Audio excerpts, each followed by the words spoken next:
क्या आप जानते हैं कि यहाँ पहाड़ों में यहाँ रहने वाले लोग भूकंप सुरक्षित घर बनाना जानते थे। और चैनल को लाइक, सब्सक्राइब और शेयर जरूर कीजिए।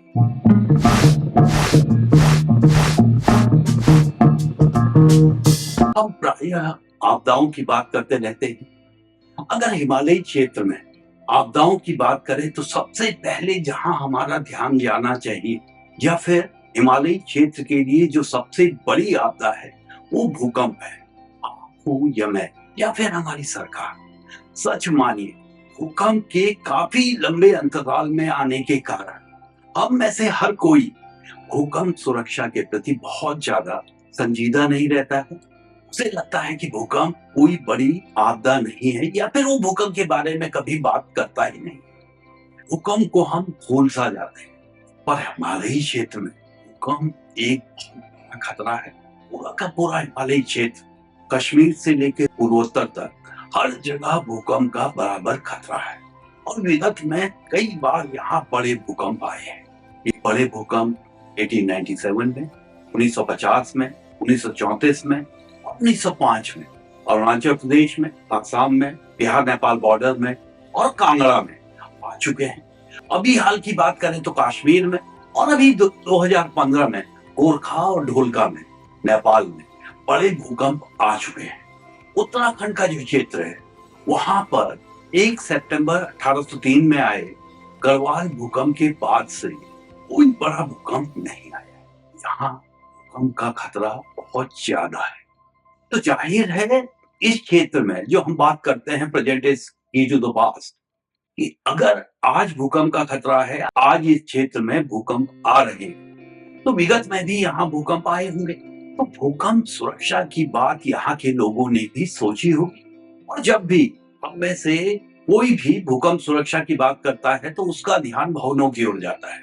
और एक सिंपल सा प्रिंसिपल है कि जैसे जैसे भवन की ऊंचाई बढ़ेगी वो असुरक्षित होता जाएगा। ऊंचे घर को सुरक्षित बनाने के लिए हमें कुछ विशेष प्रयास करने होंगे।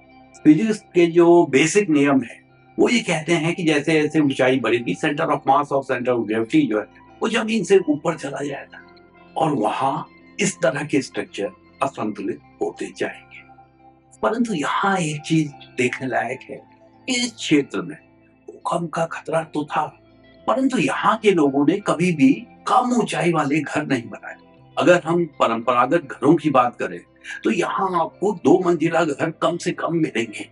छानी या फिर गौशाला के अलावा इस क्षेत्र में आपको कोई भी सिंगल स्टोरी परंपरागत घर नहीं मिलेगा। उसी के साथ यहाँ की दोनों भाषाओं में, चाहे वो कुमाऊनी हो चाहे गढ़वाली हो, भवन की 4 मंजिलों के लिए अलग अलग शब्द मिलेंगे, विशिष्ट शब्द।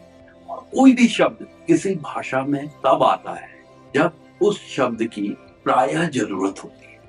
अगर कुमाऊनी में बात करें तो गोठ गोठ है, गोठ, चार, पान, छज, ये 4 मंजिलों के लिए। इसी तरह यमुना वैली में या गढ़वाली में कोटी, मंजुआ, बॉन्ड, बौरा, ये 4 पृथक शब्द हैं। यहाँ हमने first floor, second floor, third floor, fourth floor नहीं कहा। तो इसका तात्पर्य है कि यहाँ बहुमंजिला मकान बनाने की परंपरा रही है। तो सवाल ये है कि इस तरह की बहुमंजिला भवन बनाने की परंपरा का स्पष्ट तात्पर्य है कि यहाँ के लोग कुछ ऐसा करना जानते थे कि ये बहुमंजिला भवन सुरक्षित रहे। और हमने यहाँ कुछ बहुमंजिला घरों की रेडियोकार्बन डेटिंग की है, और पता चलता है कि ये घर आज से 800 से 1000 साल पहले बने थे। तो निश्चित ही इन घरों ने दिल्ली, मथुरा, आगरा, लखनऊ तक नुकसान पहुंचाने वाले 1803 के गढ़वाल भूकंप के झटके भी अवश्य सहे होंगे। परंतु इन झटकों को सहने के बाद भी ये घर आज तक सुरक्षित हैं। इसका स्पष्ट तात्पर्य है कि यहाँ के लोग कुछ ना कुछ ऐसा करना जानते थे। वो अर्थक्वेक सेफ्टी या अर्थक्वेक सेफ घर बनाना जानते थे।